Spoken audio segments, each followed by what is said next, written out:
नमस्कार दोस्तों, मेरा नाम है चरणप्रीत। आप देख रहे हैं ऑटोमेशन ट्रेनिंग हिंदी। आज हम बात करेंगे कम्युनिकेशन प्रोटोकॉल के बारे में, इंडस्ट्रियल कम्युनिकेशन प्रोटोकॉल के बारे में, कि जो इंडस्ट्री के अंदर कम्युनिकेशन प्रोटोकॉल होते हैं वो क्या होते हैं। इंडस्ट्रियल कम्युनिकेशन प्रोटोकॉल, देखिए बहुत सारे बंदे मेरे से पूछते हैं कि सर ये प्रोफीबस क्या है, प्रोफीनेट क्या है, RS-232 क्या है, कमेंट करते हैं, वो मैसेज करते हैं कि सर इसके बारे में बताइए।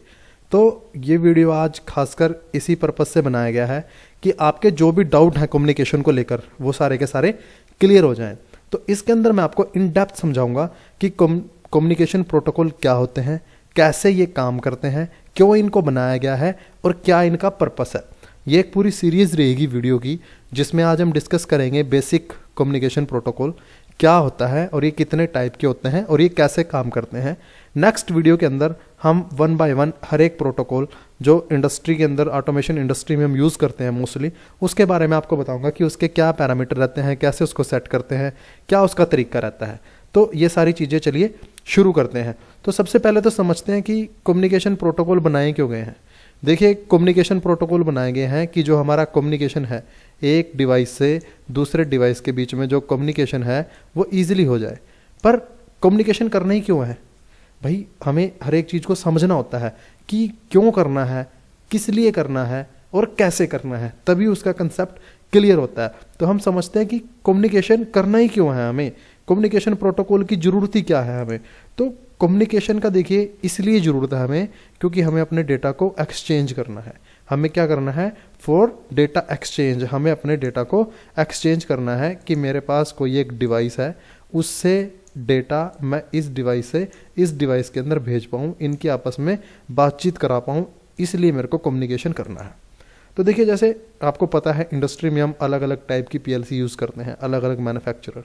जैसे डेल्टा की PLC हमारी होती है, ओमरोन की PLC होती हैं, सीमेंस की PLC होती हैं, मित्सुबिशी की PLC होती हैं, एलन ब्रैडली की PLC होती हैं, HMI भी हम इंडस्ट्री के अंदर यूज़ करते हैं अपनी मशीन में।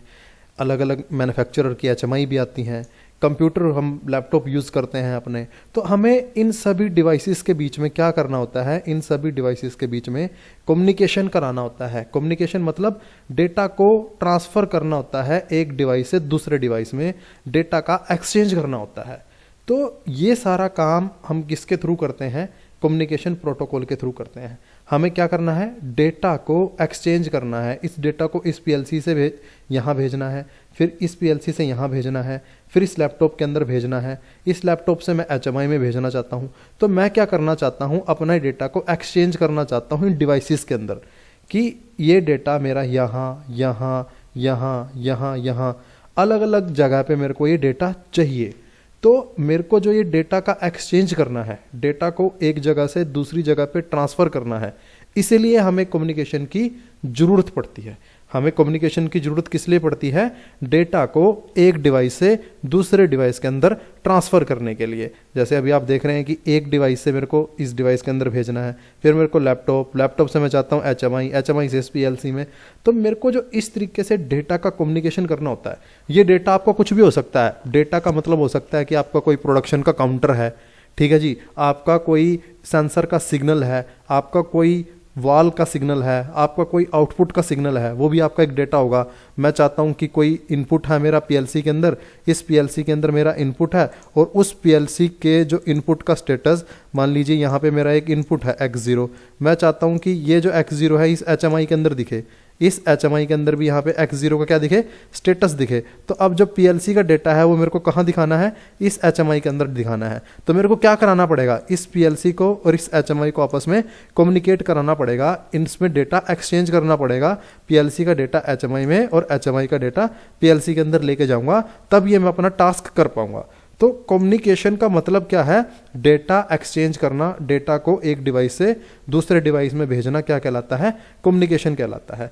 जैसे अभी हम भी आपस में बातचीत कर रहे हैं, मैं आपके साथ बातचीत कर रहा हूँ, मेरे पास कुछ इन्फॉर्मेशन है, कुछ डेटा है, जो मैं क्या कर रहा हूँ? यूट्यूब पे अपलोड कर रहा हूँ, और यूट्यूब के माध्यम से वो डेटा, वो इन्फॉर्मेशन कहाँ पहुँच रहा है? आप तक पहुँच रहा है।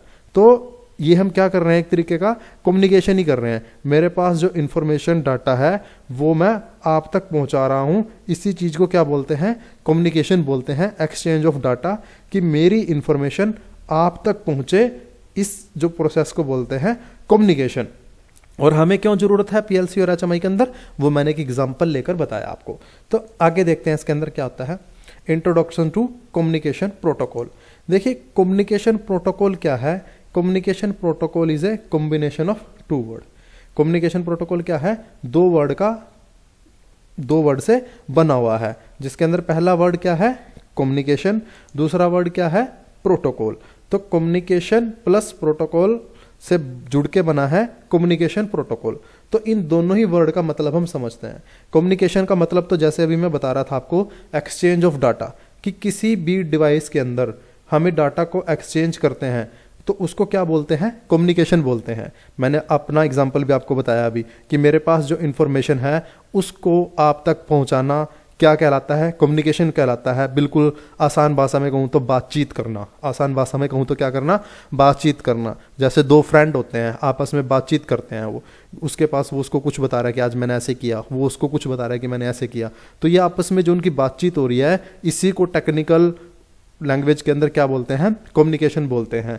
मैं भी आपके साथ बातचीत कर रहा हूं, इसको क्या बोलेंगे, कम्युनिकेशन बोलेंगे। ऐसे ही मैंने जो पीएलसी और एचएमआई का आपको एग्जांपल दिया था, वो आपस में बातचीत करेंगे। पीएलसी एचएमआई को बताएगा कि अभी x0 का स्टेटस क्या है, 1 है, हाई है, तो वो आपस में बातचीत करेंगे। तो उसको टेक्निकल लैंग्वेज में क्या बोलूंगा, कम्युनिकेशन बोलूंगा। तो कम्युनिकेशन प्रोटोकॉल के अंदर क्या है, दो वर्ड है, एक कम्युनिकेशन और दूसरा प्रोटोकॉल। कम्युनिकेशन का मतलब हमने समझ लिया क्या होता है। कम्युनिकेशन का मतलब आपस में बातचीत करना, एक्सचेंज ऑफ इंफॉर्मेशन और एक्सचेंज ऑफ डेटा।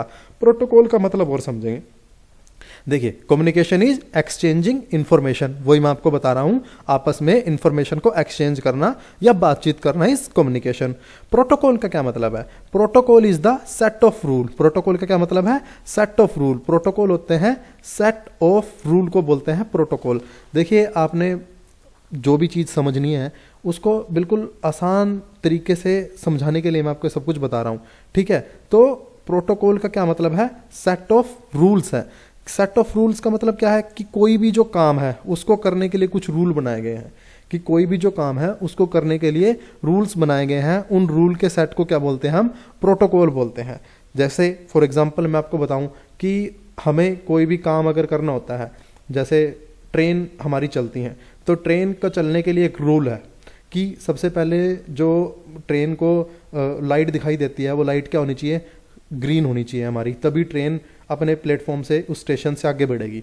अगर उसके सामने जो लाइट है अगर वो आपकी रेड होगी तो ट्रेन नहीं चलेगी। तो ट्रेन को चलने के लिए क्या कंडीशन बनाई गई है कि जो लाइट है वो क्या होनी चाहिए, ग्रीन होनी चाहिए। ऐसे ही ट्रैफिक लाइट हम यूज़ करते हैं, जो रोड के ऊपर भी यूज़ करते हैं, कि रोड के अंदर ट्रैफिक कब चलेगा, जब स्टेटस क्या होगा लाइट का, ग्रीन होगा। जब रेड है तो जो ट्रैफिक है वो रुक जाएगा जिस तरफ रेड लाइट हमारा होगा। तो ये सारे क्या बना रखे हैं, रूल बना रखे हैं। इन्हीं रूल का जब एक सेट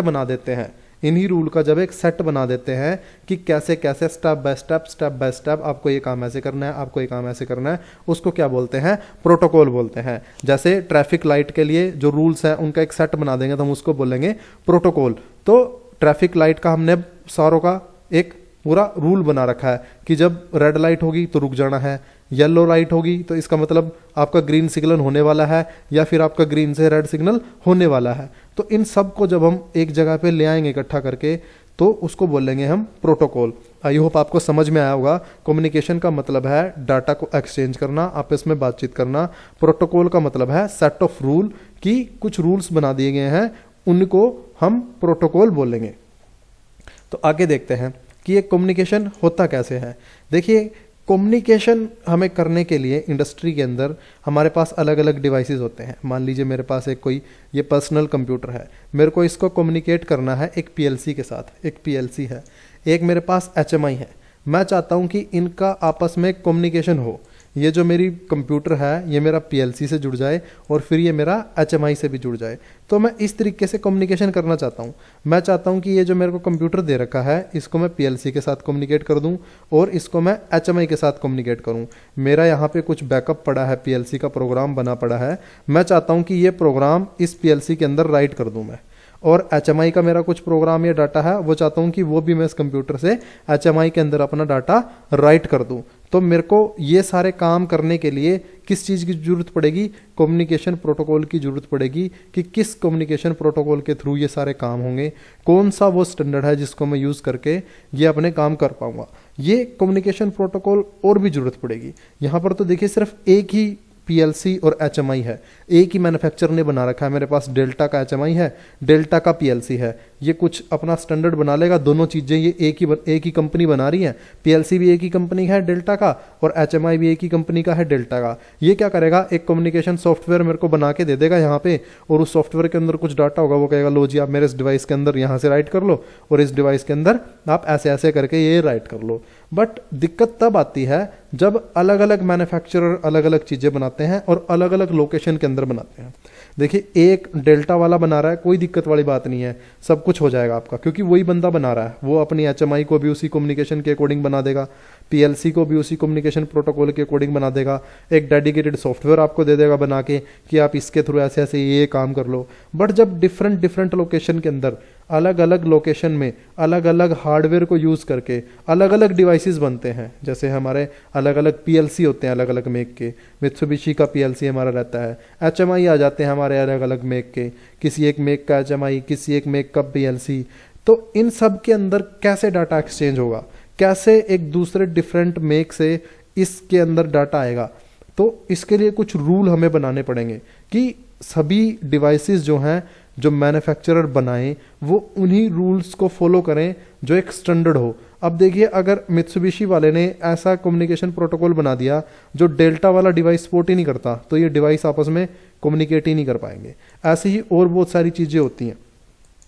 जैसे मेरे को एक और कंप्यूटर जोड़ना चाहता हूँ, मैं चाहता हूँ कि ये कंप्यूटर मेरा इससे जुड़ जाए, और मैं चाहता हूँ कि मेरे कोई सेंसर वगैरह लगे हुए हैं फील्ड के अंदर, ठीक है, कोई मेरे इंस्ट्रूमेंट लगे हुए हैं, मैं चाहता हूँ कि उन इंस्ट्रूमेंट का डाटा मेरे को मिले, और वीएफडी मेरे पास कोई लगी हुई है, मैं चाहता हूँ कि कोई ड्राइव लगी है उसका डाटा मेरे को मिले, मैं चाहता हूँ कि कोई सर्वो मोटर लगी हुई है, कोई स्टेपर मोटर लगी है उसका डाटा मेरे को मिले, और मैं चाहता हूँ कि ये सारे डिवाइसेस भी आपस के अंदर कम्युनिकेट हों। इस पीएलसी का डाटा इस सेंसर के अंदर चला जाए, सेंसर का डाटा पीएलसी में आ जाए, एचएमआई का डाटा इस इंस्ट्रूमेंट में चला जाए, ये एचएमआई इस इंस्ट्रूमेंट के अंदर डाटा भेज पाए, ये वीएफडी का डाटा इस एचएमआई के अंदर चला जाए, इस सर्वो का डाटा इस एचएमआई के अंदर चला जाए। तो मैं चाहता हूं कि ये सारे काम मेरे हों। मैं चाहता हूं कि ये जितने भी डिवाइसेस हैं ये सब के सब आपस के अंदर कम्युनिकेट कर पाएं। वीएफडी का डाटा पहुंच जाए इस एचएमआई में, इस कंप्यूटर से डाटा आ जाए। मैं चाहता हूं कि ये जो वीएफडी है इस वीएफडी का डाटा पहुंच जाए इस कंप्यूटर के अंदर, कि जो ये जितने आरपीएम पे घूम रही है, मान लीजिए ये वीएफडी एक मोटर चला रही है, इस वीएफडी से क्या चलेगी, हमारी मोटर चलेगी। वीएफडी का इस्तेमाल किस लिए किया जाता है, मोटर को चलाने के लिए किया जाता है। ये मोटर मान लीजिए 1200 आरपीएम पे चल रही है। कितने आरपीएम पे चल रही है, 1200 आरपीएम पे चल रही है। मैं चाहता हूं कि ये जो 1200 आरपीएम है ना, इस लैपटॉप के अंदर मेरे को दिखे। यहाँ पे ये जो लैपटॉप लगा है, मैं चाहता हूँ कि यहाँ पे मेरे को ये 1200 आरपीएम दिखाई दे।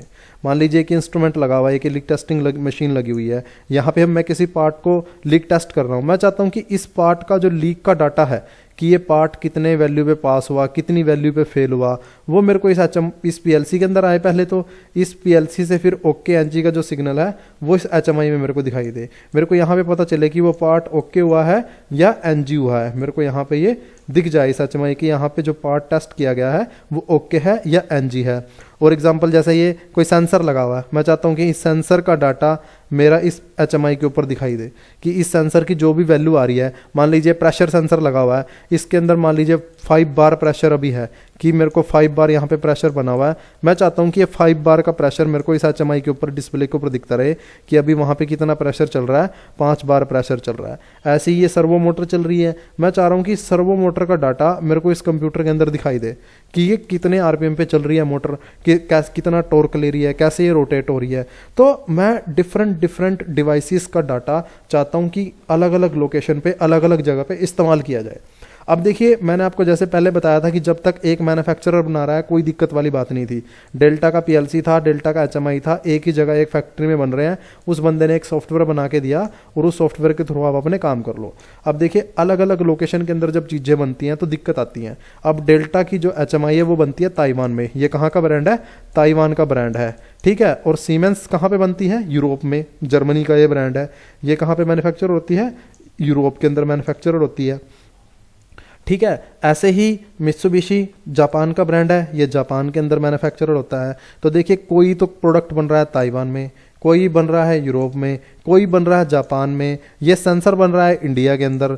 तो जो बनाने वाले बंदे हैं, जो बनाने वाले मैन्युफैक्चरर हैं, उन सभी को अगर इन डिवाइसेस को आपस में जोड़ना है, कनेक्ट करना है, तो जो कम्युनिकेशन का इनके अंदर वो सिस्टम डालेंगे उसके अंदर उनको एक जैसा रखना होगा कि ये भी एक सेम कम्युनिकेशन पे काम करता हो, ये भी उस कम्युनिकेशन को फॉलो करता हो, ये भी उस कम्युनिकेशन को फॉलो करता हो, ये सारे डिवाइसेस एक ही कम्युनिकेशन स्टैंडर्ड को फॉलो करते हों।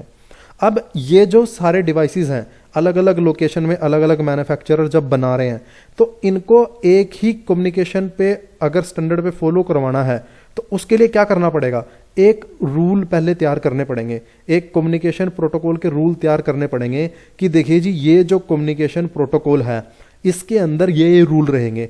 जो सिग्नल है उसकी वोल्टेज इतनी रहेगी, सेंड जब कोई डाटा करना है उसके लिए ये सिंटैक्स लिखा जाएगा, जब रिसीव करना है उसके लिए ये कमांड दी जाएगी। तो वो सारा कुछ क्या करना पड़ेगा, स्टैंडर्डाइज करना पड़ेगा। और जब वो चीज़ स्टैंडर्डाइज हो जाएगी तो फिर चाहे वो कहीं पे भी बने, चाहे ताइवान में बने, चाहे जापान में बने और चाहे यूरोप में बने, तो वो जो प्रोडक्ट हम बनाएंगे फिर उस स्टैंडर्ड के अकॉर्डिंग जब बनाएंगे तो ये सारे के सारे डिवाइसेस क्या कर पाएंगे, आपस में कम्युनिकेट कर पाएंगे। तो इसलिए हमें कम्युनिकेशन प्रोटोकॉल की जरूरत पड़ती है कि हम एक स्टैंडर्ड रूल बना ले। प्रोटोकॉल का मतलब रूल, कि एक सेट ऑफ रूल बना ले हम, और जो डिवाइसेस आगे बनाए हम कम्युनिकेट करने के लिए, वो डिवाइसेस उस कम्युनिकेशन प्रोटोकॉल को फॉलो करते हों, उन रूल को फॉलो करते हों, जिससे कि वो ईजिली कम्युनिकेट कर पाएं, चाहे वो दुनिया की किसी भी लोकेशन के अंदर बन रहे हो। तो इसलिए क्या बनाए गए हैं, कम्युनिकेशन प्रोटोकॉल बनाए गए हैं। कम्युनिकेशन प्रोटोकॉल के अंदर एक रूल होता है कि अगर मान लीजिए यहाँ पे ये सारे डिवाइस RS-232 पे कम्युनिकेट करेंगे, किस पे कम्युनिकेट करेंगे, RS-232 पे कम्युनिकेट करेंगे। तो RS-232 के लिए एक प्रोटोकॉल, एक कम्युनिकेशन का प्रोटोकॉल बना दिया RS-232 कि इसके लिए जो वोल्टेज की लेंथ होगी, वो वोल्टेज होगी वो कितनी होगी, वो 5 वोल्ट रहेगी जी सिग्नल की, 12 वोल्ट रहेगी या 15 वोल्ट रहेगी, एक स्टैंडर्ड फिक्स कर दिया, ठीक है। जो डाटा ट्रांसमिशन होगा वो कैसे होगा, उसका स्टैंडर्ड फिक्स कर दिया। मैं एग्जांपल ले रहा हूँ, आपको एग्जांपल बता रहा हूँ। तो इस तरीके से जब हम एक स्टैंडर्ड बना लेते हैं रूल्स का, कि कोई भी जो डिवाइस है उस रूल के हिसाब से ही कम्युनिकेट करेगा, उस प्रोटोकॉल के हिसाब से ही कम्युनिकेट करेगा, और उस प्रोटोकॉल के हिसाब से उसको मैन्युफैक्चरर किया गया है, तो उसको बोलते हैं हम कम्युनिकेशन प्रोटोकॉल को हमारा वो काम करेगा उस कम्युनिकेशन पर्टिकुलर प्रोटोकॉल पे। तो आगे चलते हैं, स्कोर समझते हैं। देखिए कम्युनिकेशन क्या है, मैंने आपको बताया, is a process of exchanging data और इंफॉर्मेशन। अब ये काम जो है, इस काम को करने के लिए हमारे पास एक तो ट्रांसमीटर होना चाहिए, ये कुछ भी हो सकता है। दूसरा हमारे पास एक रिसीवर होना चाहिए, ठीक है। ट्रांसमीटर और रिसीवर क्यों होना चाहिए, क्योंकि आपको कहीं से डाटा भेजना है ना, किसी जगह पे आपको क्या करना है, एक डिवाइस से दूसरे डिवाइस में डेटा भेजना है। तो जिस डिवाइस से डेटा जाएगा उसको बोलेंगे ट्रांसमीटर, और जिस डिवाइस में डेटा रिसीव होगा उसको बोलेंगे रिसीवर। मेरे को क्या करना है, कुछ डेटा का ट्रांसमिशन करना है इस डिवाइस से इस लैपटॉप से। मैं चाहता हूँ ये कुछ डाटा और इन्फॉर्मेशन इस लैपटॉप में चली जाए, मैं चाहता हूँ कि ये डाटा और इन्फॉर्मेशन इस लैपटॉप से इस लैपटॉप के अंदर पहुंच जाए। तो जिस लैपटॉप से ये जा रही होगी इन्फॉर्मेशन उसको तो बोलेंगे ट्रांसमीटर, और जिसमें रिसीव हो रही होगी उसको बोलेंगे रिसीवर। तो आई होप आपको समझ में आया होगा कि मैं क्या बताना चाह रहा हूं आपको। मैं ये बताना चाह रहा हूं कि दुनिया के अंदर अलग अलग डिवाइसेस बनते हैं, वो अलग अलग मैन्युफैक्चरर के द्वारा अलग अलग लोकेशन में बनाए जाते हैं, ठीक है। अब जापान के अंदर कुछ डिवाइस बन रहे हैं, कुछ यूरोप के अंदर बन रहे हैं, कुछ ताइवान के अंदर बन रहे हैं, कुछ चाइना के अंदर बन रहे हैं। अगर हमें उन डिवाइसेस की आपस के अंदर कम्युनिकेशन करानी है, बातचीत करानी है, तो हमें कुछ रूल बनाने पड़ेंगे कि ये जो सारे डिवाइसेस हैं उन्हीं रूल्स को फॉलो करके बनाए जाएं। वो जो रूल्स हैं वो कम्युनिकेशन प्रोटोकॉल के अंदर लिखे होंगे कि अगर आपको RS-232 पे किसी डिवाइस को कम्युनिकेशन कराना है तो आपके डिवाइस के अंदर क्या क्या चीज़ें होनी चाहिए, वो उस रूल को पढ़ के बंदा उसके अंदर वो चीज़ें डाल देगा।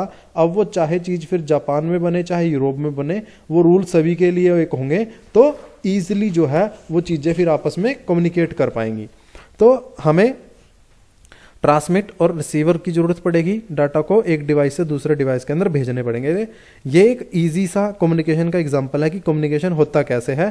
ट्रांसमीटर से इस तरीके से डाटा रिसीवर के अंदर जाता है।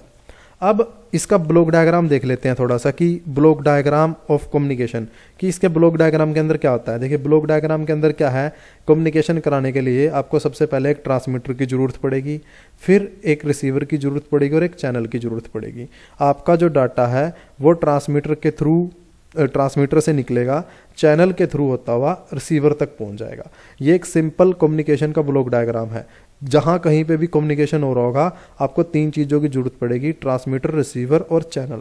जैसे मैंने अपना एग्जांपल दिया था कि मैं भी आपके साथ कम्युनिकेट कर रहा हूँ, इस केस में ट्रांसमीटर कौन है, मैं जो आपको सिग्नल ट्रांसमिट कर रहा हूँ, जो डेटा आपको भेज रहा हूँ। रिसीवर कौन हो, आप, क्योंकि उस डेटा को रिसीवर को आप रिसीव कर रहे हो, आप उसको कंज्यूम कर रहे हो। चैनल क्या है, यूट्यूब के थ्रू ये वीडियो आप तक पहुंच रहा है तो चैनल क्या हो गया, यूट्यूब हो गया। तो ये बेसिक कम्युनिकेशन का ब्लॉक डायग्राम हो गया कि अगर आपको कोई कहे कि कम्युनिकेशन होता कैसे है तो आप इस तरीके से उसको रिप्रेजेंट कर सकते हो। अब देखिए ट्रांसमिट क्या करेगा, सिग्नल को ट्रांसमिट करेगा। जैसे आपको बताया मैंने कि मैं अगर ट्रांसमिट हूँ इस केस में, तो मैं सिग्नल को ट्रांसमिट कर रहा हूँ, डाटा को ट्रांसमिट कर रहा हूँ, इन्फॉर्मेशन को मैं भेज रहा हूँ। तो ट्रांसमीटर कौन हुआ, मैं हुआ। चैनल क्या होगा, जो वो मीडियम होगा जिसके थ्रू सिग्नल ट्रेवल करेंगे, आप तक पहुंचेंगे। अभी आपके और मेरे बीच में कम्युनिकेशन हो रहा है, मैं इन्फॉर्मेशन सेंड कर रहा हूं तो मैं क्या होगा, ट्रांसमीटर। चैनल क्या हुआ, यूट्यूब, जिसके थ्रू ये आप तक पहुंच रहा है। रिसीवर कौन होगा, जो सिग्नल को रिसीव करेगा, यानी कि आप। तो ये एक बेसिक कम्युनिकेशन का ब्लॉक डायग्राम है। इसके अंदर एक ट्रांसमीटर होता है, एक चैनल होता है, एक रिसीवर होता है। डेटा ट्रांसमीटर से चलता है, इंफॉर्मेशन ट्रांसमीटर से चलती है, चैनल के थ्रू होती हुई रिसीवर पर पहुंच जाती है। तो ये एक बेसिक जो एग्जांपल है कम्युनिकेशन का ब्लॉक डायग्राम के अंदर दिखाया गया। अब आगे देख लेते हैं कि जो कम्युनिकेशन है ये कितने टाइप के कम्युनिकेशन होते हैं। टाइप्स ऑफ कम्युनिकेशन, तो there are two types of communication. एक होता है सीरियल कम्युनिकेशन, एक होता है पैरेलल कम्युनिकेशन। कम्युनिकेशन के दो टाइप हैं, एक सीरियल और दूसरा पैरेलल। ये सारी चीज़ें आपको मैं इसलिए बता रहा हूँ, देखिए अभी आपको लग रहा होगा कि यार ये क्या कहानी सी चल रही है, इसका तो कुछ लेना देना ही नहीं है। जब आप कम्युनिकेशन करने के लिए जाओगे, जब आप दो डिवाइसेस को जोड़ने के लिए जाओगे, तो जब आप उसका मैनुअल पढ़ोगे, उस स्टैंडर्ड को पढ़ोगे, तो ये सारे वर्ड्स आपको वहाँ लिखे हुए मिलेंगे।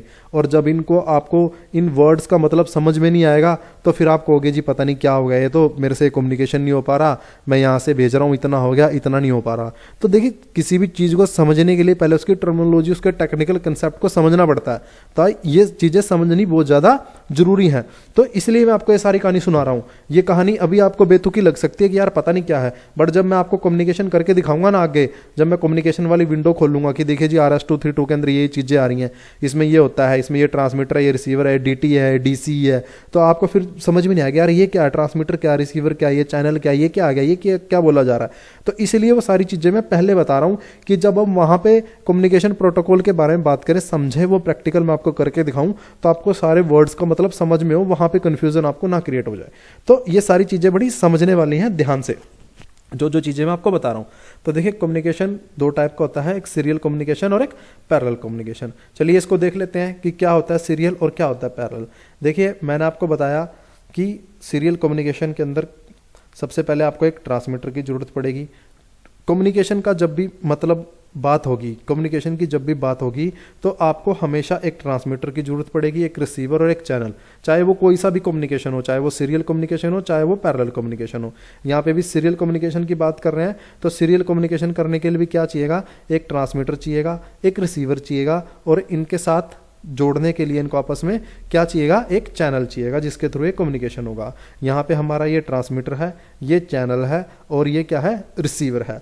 तो सीरियल कम्युनिकेशन के अंदर क्या होगा, देखिए मेरे पास देखिए कुछ ये डाटा है, मेरे पास ये 1 2 3 4।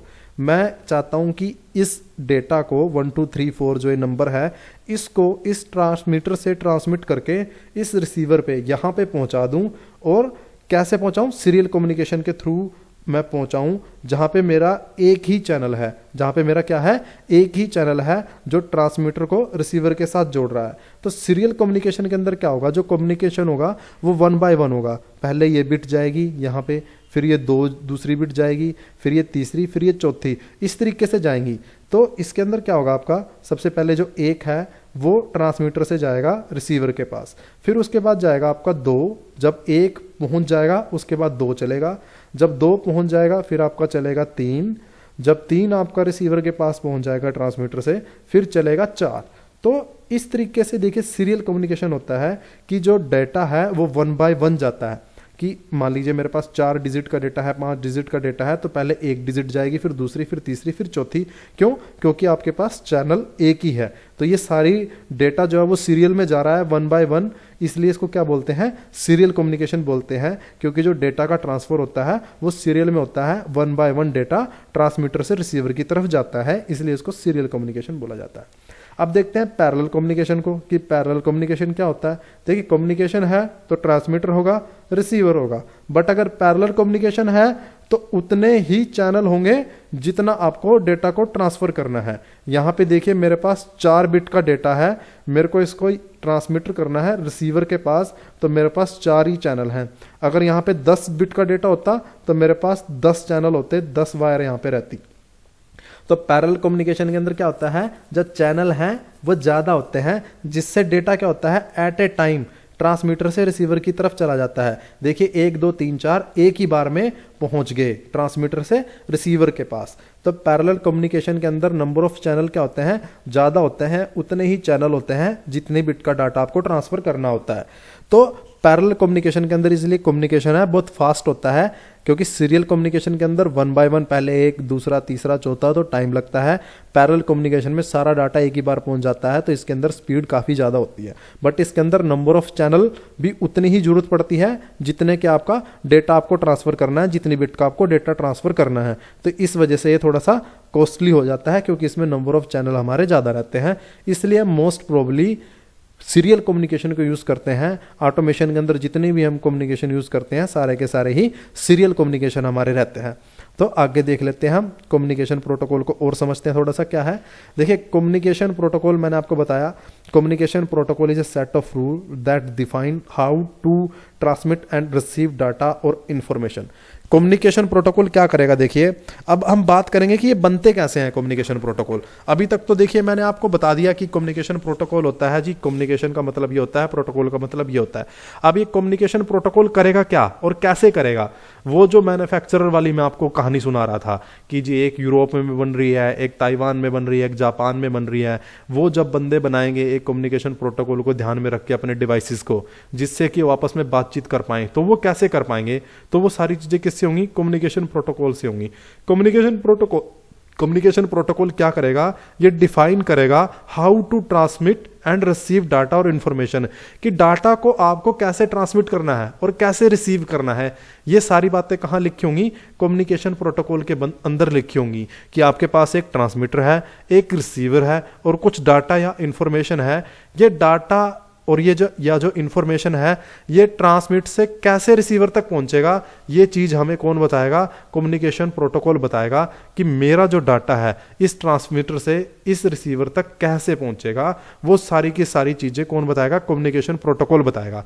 जब उस कम्युनिकेशन प्रोटोकॉल को इस्तेमाल करके मैं कोई डिवाइस बनाऊंगा तो वो सभी के लिए सेम होगा ना। फिर मान लीजिए मैंने एक प्रोटोकॉल बना दिया और उसके अंदर लिखा हुआ है कि ये जो ट्रांसमीटर है इससे जो डेटा है वो इस तरीके से जाएगा, इसका जो ट्रांसमिशन का होगा एक स्टेप लिख दिए, ABCD कुछ भी स्टेप लिख दिए कि ऐसे ऐसे फॉलो करते वो जाएगा।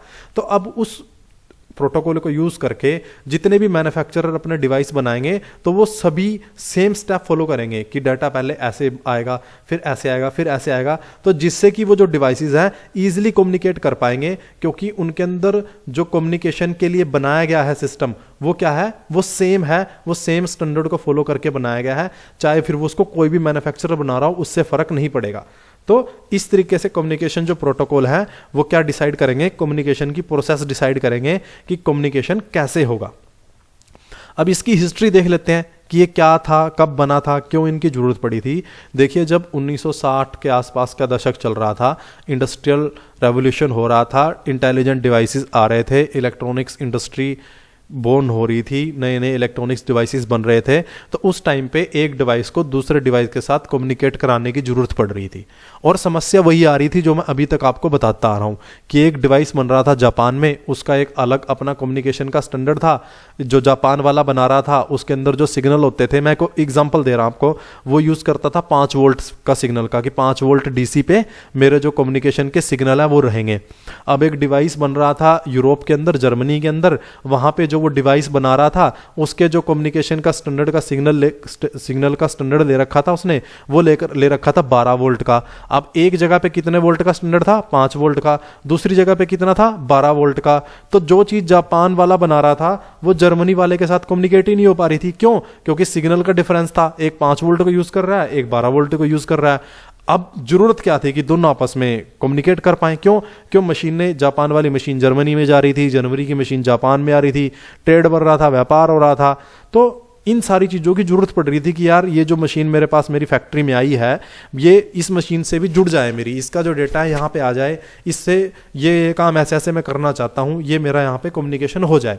तो उस चीज़ को देखिए, जब प्रॉब्लम आई तो सारे जो इंजीनियर हैं दुनिया के वो इकट्ठे हुए। उन्होंने कहा कि यार एक स्टैंडर्ड बना लेते हैं और उन्हीं स्टैंडर्ड का फॉलो करके सारा कुछ चलेगा। तो ये सब कुछ स्टार्ट हुआ 1960 के आसपास, ये सब कुछ स्टार्ट हो गया था जब हमारे कम्युनिकेशन प्रोटोकॉल बनने स्टार्ट हो गए थे। तो कम्युनिकेशन प्रोटोकॉल का ओरिजिन कब से माना जाता है? 1960 का जो 1960 का डेकेड है उसके अंदर माना जाता है। उस दशक में इसकी शुरुआत हो चुकी थी कम्युनिकेशन प्रोटोकॉल की। देखिए, अब मैं आपको वही बता रहा हूं कि इसकी जरूरत क्यों पड़ रही थी। कोई एक डिवाइस था, उसका एक कम्युनिकेशन का मेथड था अलग, डिवाइस बी था, उसका देखिए अलग मेथड है, इसका देखिए ऐसा मेथड था, ये ऐसे ऐसे मेथड में कम्युनिकेट करता था, ये ऐसे कम्युनिकेट करता था। तो ये तीनों ही देखिए आपस में फिट नहीं बैठ सकते, इसका अलग शेप, इसका अलग शेप, इसका अलग शेप। तो ऐसे ही क्या था, अलग अलग कम्युनिकेशन के तरीके थे। अब इन सभी तरीकों को करना था एक, तो इसलिए लाए गए communication protocol standard set of rules कि सभी डिवाइसेस जो भी आप बनाओगे वो इस स्टैंडर्ड के हिसाब से बनाओ, इस प्रोटोकॉल के हिसाब से बनाओ, तो वो आपस में कम्युनिकेट कर जाएंगे। तो ये सब कुछ कब से स्टार्ट हुआ था? 1960 में। और सबसे पहला जो रजिस्टर्ड स्टैंडर्ड था कम्युनिकेशन का, जो प्रोटोकॉल था, वो था RS-232। RS-232 1960 से बना हुआ है। आप देख लीजिए कितने साल इसको हो चुके हैं बने हुए, बट फिर भी हम इसको यूज करते हैं। RS-232 आपका कम्युनिकेशन PLC में मिल जाएगा, हर एक ब्रांड की PLC में आपको मिल जाएगा। आप डेल्टा की PLC लोगे वो आपके RS-232 पे काम करती होगी, मित्सुबिशी की PLC लोगे वो आपके RS-232 पे काम कर रही होगी। अब आपने देखिए डेल्टा की PLC ले ली एक, और एक ले ली मित्सुबिशी की HMI। मैं दोनों को आपस में कम्युनिकेट करा सकता हूं अगर HMI में RS-232 है और PLC के अंदर भी RS-232 अवेलेबल है। तो बात किसकी हो रही है? अब स्टैंडर्ड की हो रही है। मैन्युफैक्चरर हट गया, क्योंकि स्टैंडर्ड जब उस कम्युनिकेशन का उसके अंदर रहेगा तो वो अपने आप ही कम्युनिकेट कर लेंगे। वो एक स्टैंडर्ड सभी के लिए सेम है, उसी के अकॉर्डिंग उस डिवाइस को बनाया गया है। तो इस तरीके से ये जो कम्युनिकेशन है वो काफ़ी इजी हो गया जब हमने कम्युनिकेशन प्रोटोकॉल बना लिए। तो कम्युनिकेशन प्रोटोकॉल की ज़रूरत वही मैं आपको बताता रह रहा हूँ कि ज़रूरत क्या है, एक ईजिली कम्युनिकेशन हो पाए उसके लिए ज़रूरत है। अब कम्युनिकेशन प्रोटोकॉल डिफाइन क्या करते हैं, कैसे कम्युनिकेशन प्रोटोकॉल ये ईजिली करवा देते हैं कि जो डिवाइस है वो आपस में कम्युनिकेट हो जाए, ईजिली कम्युनिकेट डिवाइस हो जाए। ये कम्युनिकेशन प्रोटोकॉल करते कैसे हैं उसके बारे में थोड़ा सा समझते हैं। देखिए, जो कम्युनिकेशन प्रोटोकॉल हैं ये दोनों तरफ काम करते हैं, हार्डवेयर साइड भी और सॉफ्टवेयर साइड भी। करते कैसे हैं? ये सबसे पहले तो कुछ रूल्स बनाते हैं जो सभी को फॉलो करने होते हैं, चाहे वो हार्डवेयर के हों और चाहे वो सॉफ्टवेयर के हों, वो रूल्स सभी को फॉलो करने होते हैं। उसके बाद ये सिंटैक्स देते हैं। सिंटैक्स का मतलब define how data will be structured, कि डेटा जो आपका ट्रांसफर होगा उसका स्ट्रक्चर क्या होगा, वो कैसे जाएगा, उसका ये स्टैंडर्ड देते हैं। और क्या देते हैं आपको? सिंक्रोनाइजेशन के लिए बोलते हैं कि आपको सिंक कैसे करना है अपने डेटा को, वो आपको कम्युनिकेशन प्रोटोकॉल से पता चलेगा। एरर चेकिंग मेथड देते हैं कि जब मैं कम्युनिकेशन करा रहा हूँ, मान लीजिए मैं कुछ डेटा ट्रांसमिट कर रहा हूँ रिसीवर के पास, अगर बीच में कुछ डेटा लॉस हो जाता है तो मेरे को कैसे पता चलेगा कुछ डेटा लॉस हो गया है या कोई एरर आ गया है, मैं कैसे चेक करूंगा उसको। जो डेटा ट्रांसमीटर ने भेजा है मेरे पे रिसीवर को वो सही डाटा मिला है या नहीं मिला है, वो कैसे पता चलेगा? एरर चेकिंग मेथड के थ्रू पता चलेगा। वो भी कहाँ से पता चलता है? हमें कम्युनिकेशन प्रोटोकॉल हमें वो सारी चीज़ें देते हैं, बताते हैं।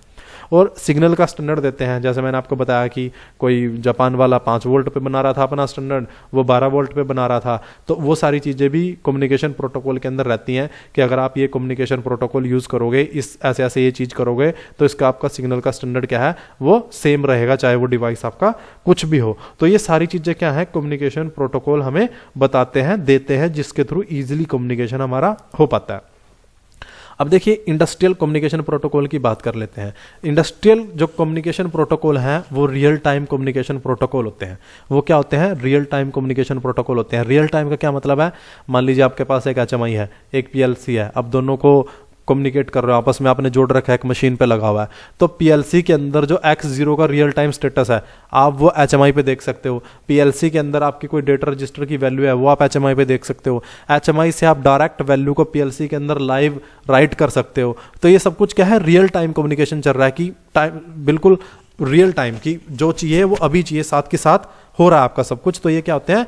रियल टाइम कम्युनिकेशन प्रोटोकॉल होते हैं। और ये क्या करते हैं? इंटरकनेक्ट करते हैं, सिस्टम को इंटरफेस करते हैं, इंस्ट्रूमेंट को आपस में जोड़ते हैं, किसके लिए? इंडस्ट्रियल कंट्रोल सिस्टम बनाने के लिए।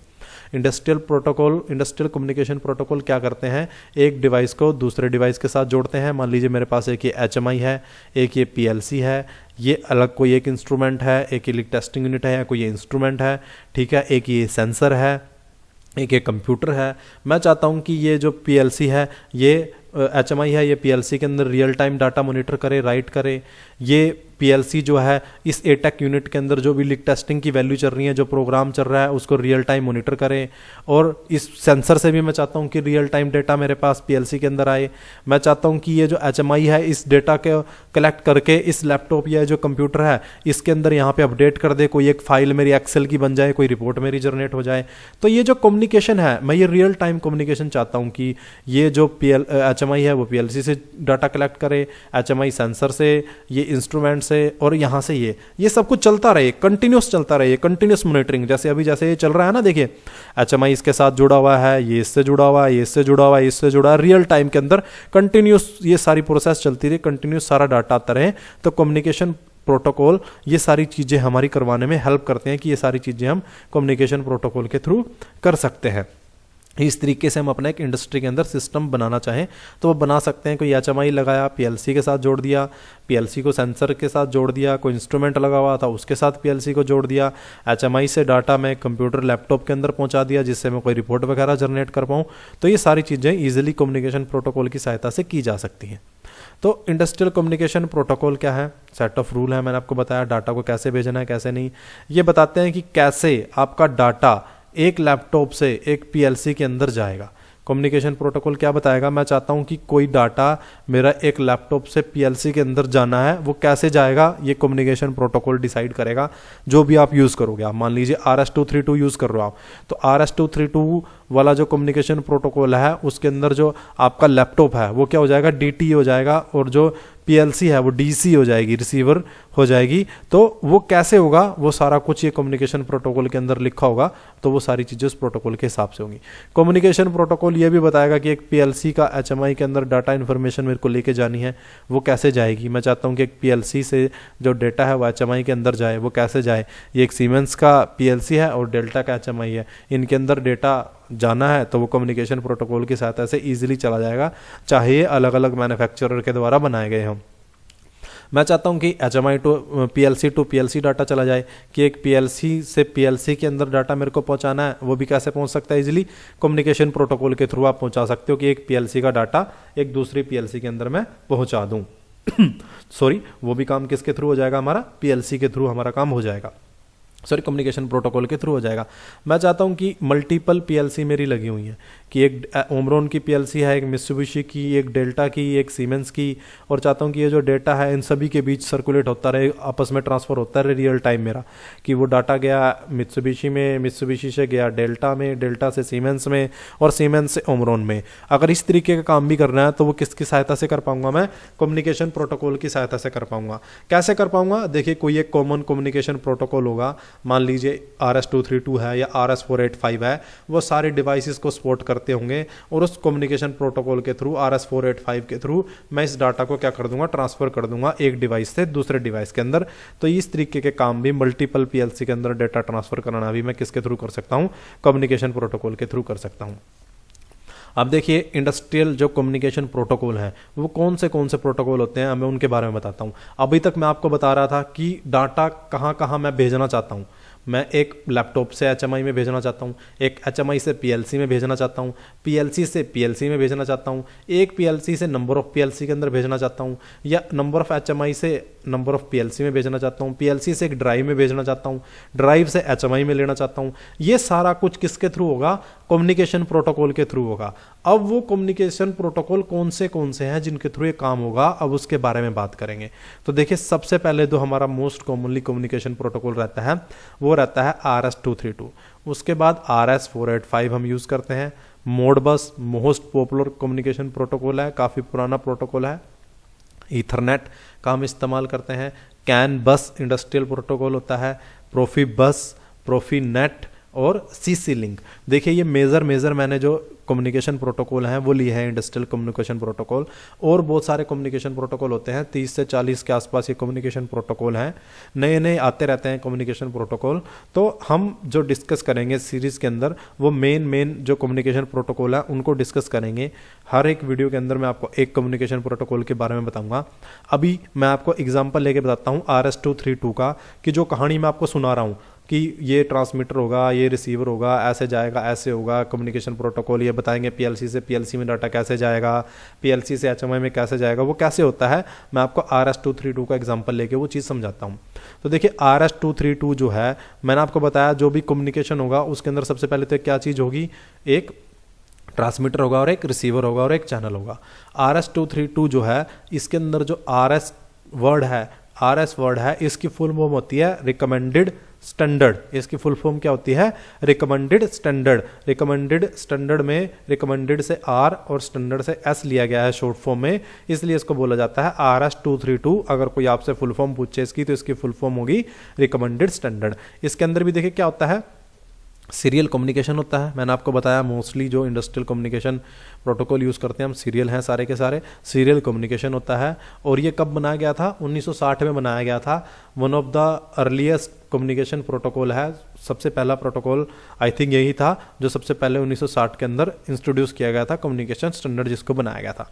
अब देखिए, कम्युनिकेशन है तो इसके अंदर क्या होगा? एक ट्रांसमीटर होगा, एक चैनल होगा और एक रिसीवर होगा। ट्रांसमीटर से सिग्नल कहाँ जाएगा? चैनल के थ्रू होता हुआ रिसीवर को पहुंचेगा। अब देखिए, हर एक कम्युनिकेशन प्रोटोकॉल के अंदर मैंने आपको बताया था ना कि उसके कुछ सिंटैक्स होंगे, कुछ रूल्स होंगे, सिंक्रोनाइजेशन, एरर चेकिंग मेथड, ये होगा वो होगा। वो सारी चीज़ें कैसे आती हैं वो मैं आपको बता रहा हूँ। देखिए, जब RS-232 की बात करते हैं तो RS-232 के अंदर जो ट्रांसमीटर होता है इसको बोला जाता है DTE। ट्रांसमीटर को क्या बोला जाता है? DTE बोला जाता है। अब जब भी RS-232 स्टैंडर्ड खोलोगे, कोई भी किसी भी कंपनी ने कोई भी डिवाइस बना रखे होंगे, मान लीजिए मित्सुबिशी ने ये PLC बना रखी है, ठीक है जी, और एक HMI बना रखा है किसी दूसरी कंपनी ने, ये दोनों RS-232 से जुड़ते हैं। ये दोनों किससे जुड़ते हैं? RS-232 से जुड़ते हैं। ये भी RS-232 सपोर्ट करता है, और ऊपर वाला जो है वो भी RS-232, ये भी RS-232 सपोर्ट करता है। अब जो इसके अंदर ट्रांसमीटर होगा, जो PLC होगा, PLC से सिग्नल कहाँ जाएंगे? HMI में जाएंगे। ट्रांसमीटर को क्या बोला जाएगा? DTE बोला जाएगा। ट्रांसमीटर को क्या बोला जाएगा? DTE बोला जाएगा। इसने यह स्टैंडर्ड कर दिया कि इसको कोई भी बनाएगा, कोई भी मैन्युफैक्चरर जो RS-232 को जब बनाएगा तो वो ट्रांसमीटर को क्या लिखेगा? DTE लिखेगा, और चैनल के थ्रू जाएगा रिसीवर पे, और रिसीवर को क्या लिखेगा? DCE लिखेगा, और रिसीवर को क्या लिखेगा? DCE लिखेगा। ये स्टैंडर्ड कर दिया। देखिए, जब RS-232 होगा तो रिसीवर जो होगा वो क्या होगा? DTE होगा, सॉरी DCE होगा, और जो ट्रांसमीटर है वो क्या होगा, DTE होगा। ये स्टैंडर्ड है कि ट्रांसमीटर को क्या बोलेंगे, DTE बोलेंगे, रिसीवर को क्या बोलेंगे, DCE बोलेंगे। कुछ नहीं किया इन्होंने, सिर्फ ट्रांसमीटर रिसीवर के अपने नाम लिख दिए कि आपको हमेशा ट्रांसमीटर रिसीवर को इसी नाम से बुलाना है। अब देखिए DTE की फुल फॉर्म क्या है, DTE की फुल फॉर्म है डेटा ट्रांसमिशन इक्विपमेंट। देखिए ट्रांसमिशन मींस ट्रांसफर, कि यहां से डेटा ट्रांसफर होगा, डेटा ट्रांसमिशन इक्विपमेंट, ट्रांसमीटर को ही बोलते हैं। DCE की फुल फॉर्म क्या है, डेटा कम्युनिकेशन इक्विपमेंट, कि यहां पे कम्युनिकेट होगा, डेटा रिसीव होगा, इसलिए इसको रिसीवर बोला जाता है। तो DTE की full form data transmission equipment, DCE की full form data communication equipment. DTE किसको बोला, ट्रांसमीटर को, DC बोला रिसीवर को, चैनल के थ्रू डेटा जाएगा। तो देखिए अपनी अपनी टर्म्स बना रहा है, ये हो गए रूल्स इसके कि ट्रांसमीटर को क्या बोलोगे और रिसीवर को क्या बोलोगे, इसने अपने रूल्स बता दिए। अब जब भी आप कोई डिवाइस खरीदोगे जिसमें ये लिखा होगा कि ये RS-232 को सपोर्ट करता है, तो उसमें आपको DT और DC टर्म देखने को मिलेगी। तो आपको अपने आप समझ जाना है कि DT क्या है, ट्रांसमीटर, DC क्या है, रिसीवर। ट्रांसमीटर सिग्नल को सेंड करेगा, रिसीवर सिग्नल को रिसीव करेगा। अब देखिए इसके अंदर क्या है, वोल्टेज का स्टैंडर्ड बना दिया कि RS-232 होगा, जो वोल्टेज की रेंज होगी, जो सिग्नल ट्रांसमिट होगा केबल के थ्रू, वो कैसे होगा, वोल्टेज की फॉर्म में होगा ना। तो वो जो वोल्टेज की रेंज होगी वो +3 वोल्ट से +15 वोल्ट और -3 वोल्ट से -15 वोल्ट होगी।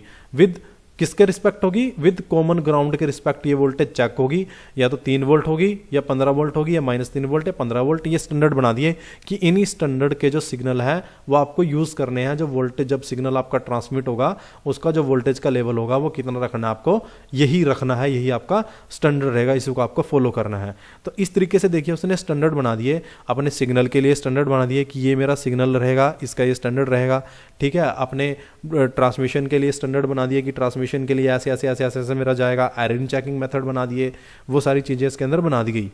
तो ये था RS-232 के बारे में।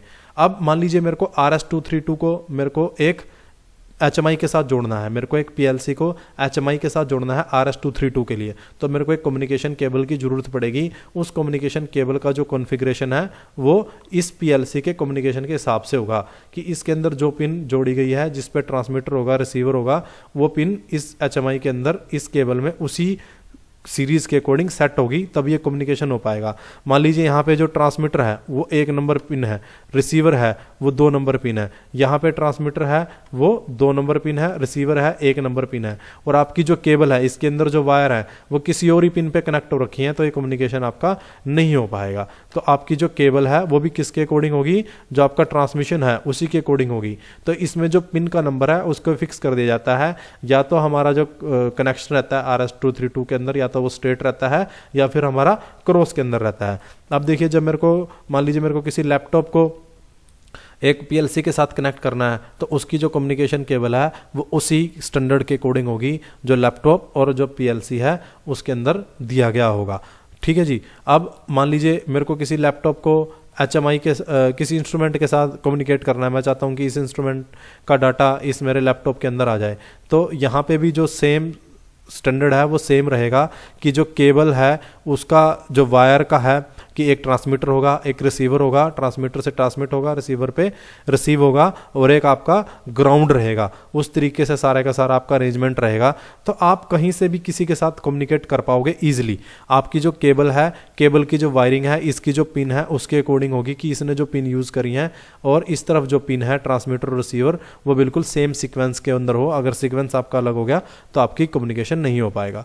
अगर मैं मान लीजिए चाहता हूँ कि किसी VFD के थ्रू कम्युनिकेट करना चाहता हूँ, VFD से या सर्वर से कम्युनिकेट करना चाहता हूँ, तो वो भी मैं कम्युनिकेट कर पाऊंगा। इसके लिए भी आपकी एक डेडिकेटेड केबल रहेगी जिसके अंदर आपकी पिन की जो कॉन्फ़िगरेशन है वो बिल्कुल सेम रहनी चाहिए। तो ये था कम्युनिकेशन प्रोटोकॉल के बारे में। अगली वीडियो के अंदर मैं आपको बताऊंगा RS-232 से स्टार्ट करेंगे कि RS-232 के अंदर कैसे कम्युनिकेशन केबल बनती है, कैसे क्या चीज़ें रहती हैं, और फिर RS-485, प्रोफिबस, प्रोफीनेट, ये सारी चीज़ें डिस्कस करके मैं आपको 1 बाय 1 दिखाऊंगा। और जो इसके अंदर एरर चेकिंग का और मेथड रहता है वो कैसे डाले जाते हैं, कैसे ये सेट रहते हैं, एक लाइव डेमो मैं आपको करके दिखाऊंगा। तो वीडियो अगर आपको अच्छा लगा हो तो आप चैनल को सब्सक्राइब कीजिए और वीडियो को लाइक कीजिए और अपने दोस्तों के साथ शेयर कीजिए। Thank you.